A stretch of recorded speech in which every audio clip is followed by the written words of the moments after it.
Assalamualaikum warahmatullahi wabarakatuh. Jumpa kembali dengan Mang Adoy di Rekam Carita Misteri channel Cadaily. Nah, kali ini Mang Adoy bakal membawakan cerita dari R. Mujiati dengan judul Awas, Santet Margopati mengintai Anda.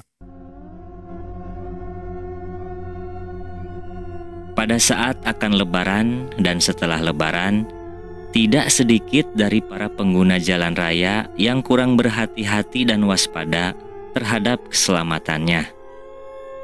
Nah, pada saat yang begitu itulah, menurut Ari Syarifuddin, seorang paranormal yang tinggal di Jombang, mereka yang ingin mencelakai orang yang tidak disukai atau lawan bisnisnya akan memanfaatkan kelengahan untuk melancarkan maksud-maksud jahatnya. Dan momen lebaran adalah waktu yang tepat untuk melancarkan santet jalan raya pada mereka yang menjadi targetnya. Menurut Arif Syarifuddin, momen lebaran dipilih untuk melancarkan santet ini karena memang waktunya tepat. Sesuai dengan namanya, santet ini biasa dikenal dengan nama Santet Margopati, yang artinya meninggal di jalan raya. Karena meninggal di jalan raya akibat kecelakaan, orang tidak menduga hal itu akibat bikinan orang. Jadi, terkesan santet yang satu ini modusnya halus dan tidak diketahui orang lain, sehingga sulit sekali mendeteksi siapa pengirimnya. Arif mengakui jika saat ini santet tak melulu membuat korbannya sakit dengan perut membuncit karena ada aneka benda tajam di dalamnya. Tapi, seperti telah disebutkan di atas, santet ternyata bisa juga diwujudkan dalam bentuk kecelakaan di jalan raya. Santet juga ternyata terus mengalami perubahan bentuk, tata cara, modifikasi, atau mungkin bisa dibilang mengalami kemajuan seperti halnya ilmu pengetahuan yang terus berubah dan semakin canggih. Jika dulu korban santet sering kita lihat dalam kondisi sakit, perut membuncit, atau sakit-sakit sejenisnya, sekarang korban santet sudah tidak lagi seperti itu. Gus Dimas Cokropamungkas, seorang spiritualis lain yang juga tinggal di Jombang, mengakui bahwa sekarang ini metode santet yang diterapkan oleh para dukun atau paranormal kian beragam. Dulu juga katanya pernah beredar kabar santet lewat telepon, yakni model santet yang menggunakan media telepon sebagai perantara sehingga korban akan mudah dicelakai begitu mengangkat telepon rumah atau selulernya. Tapi menurut Gus Dimas, dalam dunia mistik, sebenarnya tidak ada sesuatu yang bisa dipastikan baru. Semua itu sebenarnya sudah ada sejak dulu. Hanya saja tidak banyak yang mengetahui, dan hanya dengan mengubah sedikit cara, maka akan terlihat sesuatu yang baru. Mantra-mantranya dan ritualnya, saya kira masih seperti zaman dulu. Hanya saja sasaran dan cara-caranya yang sedikit mengikuti perkembangan zaman seperti saat ini, ungkapnya. Lebih lanjut, Gus Dimas mengungkapkan, jika tidak ada santet gaya baru atau lama, yang ada hanyalah tingkatan-tingkatan dalam keilmuan atau penguasaan ilmu santet itu sendiri. Santet yang paling rendah adalah yang seperti selama ini dikenal banyak orang, yakni santet yang menyebabkan korbannya mengalami perut membesar sebab ada benda-benda tajam yang masuk ke dalam tubuhnya. Sedang tingkat santet yang agak tinggi adalah membuat korbannya mengalami sakit, seperti sakit sungguhan atau sakit seperti terjadi pada orang umumnya. Dan tingkatan santet yang paling tinggi, salah satunya adalah jenis santet yang mencelakai korban di jalan raya sampai membuat nyawa terenggut. Santet seperti ini tentu saja akan sulit terendus dan dideteksi.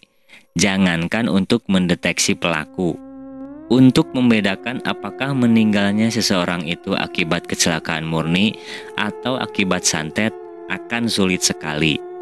Santet yang demikian ada yang menyebut santet Margopati, santet Lowo Ireng, santet Bolosewu, dan lain sebagainya.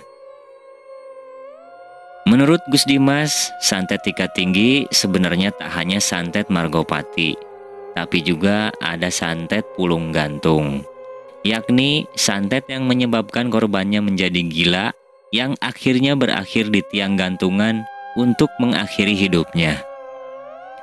Santet-santet semacam ini menurut Gus Dimas cara kerjanya dengan meminta bantuan para jin dari jenis-jenis yang mematikan dan terkenal ganas.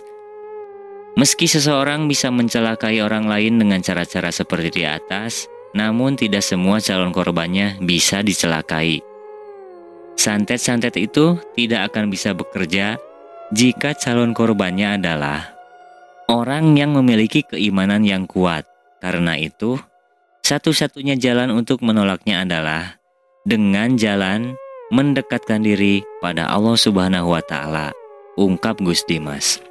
Santet yang menggunakan bantuan jin atau makhluk-makhluk gaib sejenisnya, menurut Gus Dimas tidak ada yang sifatnya gratis. Makhluk-makhluk gaib itu akan kembali meminta bagian atau imbalan jika kerjanya telah selesai. Bahkan, jika calon korban yang akan dituju adalah orang yang memiliki keilmuan tinggi, salah-salah si penyantet sendiri yang akan celaka, sebab santet itu balik mengenai dirinya. Di tempat terpisah, Gus Kandek mengakui bahwa santet yang dari tingkatan paling tinggi banyak macamnya. Selain bisa mencelakai orang di jalan raya atau bunuh diri, seseorang juga bisa disantet dengan menjadi gila. Lalu, ada lagi santet yang menyebabkan seseorang mati sandang pangannya atau habis sumber penghidupannya sampai anak cucunya. Mengenai santet jalan raya, spiritualis yang tinggal di Mojokerto ini mengatakan bahwa hal itu adalah santet gaya lama. Namun, baru saja orang menyadari bila kecelakaan dapat dijadikan media santet. Dengan memanfaatkan momen tersebut, korban maupun orang lain tak pernah menduga bila kecelakaan yang timbul disebabkan oleh intervensi kekuatan gaib ke dalam tubuh seseorang. Sama dengan Gus Dimas, Gus Kandek juga menjelaskan bahwa untuk menimbulkan kecelakaan, si penyantet dapat memanfaatkan makhluk halus seperti jin atau hantu. Mereka bertugas mengganggu konsentrasi pengemudi sehingga timbullah kecelakaan. Caranya bisa bermacam-macam, seperti menghadirkan penyeberang jalan secara mendadak, sehingga sopir harus membanting setir dan kehilangan keseimbangannya. Selain menghadirkan orang di tengah jalan, makhluk gaib suruhan si penyantet bisa pula mengubah dirinya menjadi mobil yang akan menabrak mobil milik korban. Otomatis, korban akan membanting setir untuk mengamankan dirinya. Tetapi, usaha korban bisa mengakibatkan kecelakaan fatal sekali. Gus Kandek mengakui jika santet gaya ini lebih halus, sehingga sebagian besar korbannya tidak pernah merasakan adanya kekuatan gaib yang mengganggu dirinya. Lagi pula, orang beranggapan kecelakaan tersebut disebabkan oleh human error. Seperti diketahui banyak orang selama ini, pada dasarnya, ilmu santet adalah ilmu yang mempelajari bagaimana memasukkan benda atau sesuatu ke tubuh orang lain dengan tujuan menyakiti. Benda ini bisa saja misalnya sebuah paku atau seekor binatang berbisa yang dikirim secara gaib untuk dimasukkan ke tubuh seseorang dengan tujuan menyakiti orang tersebut. Walaupun proses santet yang gaib ini sulit dimengerti secara ilmu pengetahuan, tapi secara logis, santet dapat dimengerti sebagai proses dematerialisasi. Pada saat santet akan dikirim, benda-benda seperti paku, jarum, beling, ataupun binatang berbisa ini dirubah dari materi menjadi energi negatif.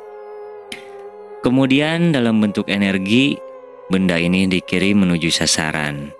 Setelah tepat mengenai sasaran, energi ini dirubah kembali menjadi materi, sehingga apa-apa yang tadi dikirim, misalnya pecahan kaca, jarum, paku, dan binatang berbisa, akan masuk ke tubuh seseorang yang merupakan sasaran santet. Selanjutnya, secara otomatis benda-benda yang tadi dimasukkan melalui santet ini akan menimbulkan kesakitan pada tubuh orang yang disantet. Kemajuan teknologi juga sering dimanfaatkan orang yang mengaku bisa menyantet seorang untuk beriklan di dunia maya internet.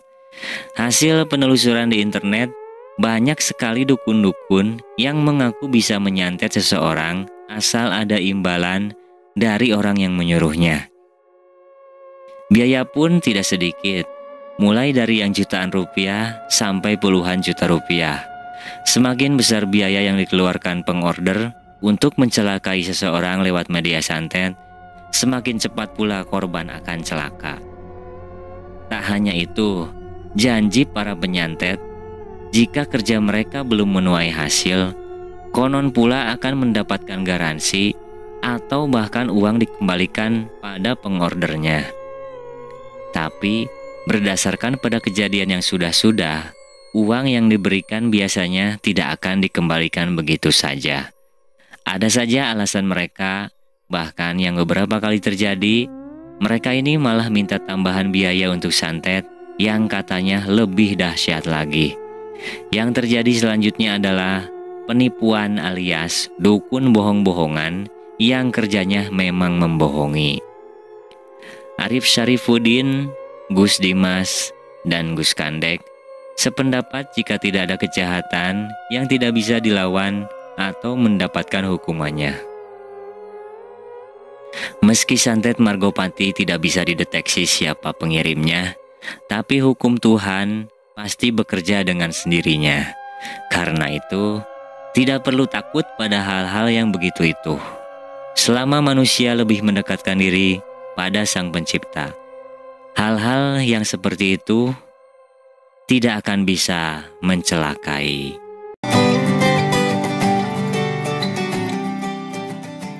Demikian cerita kali ini, Mang Adoy pamit diri. Terima kasih sudah menyimak cerita ini. Terima kasih buat penulisnya. Mohon maaf apabila banyak salah kata. Sampai jumpa di kisah rekam cerita misteri lainnya. Akhirul kalam.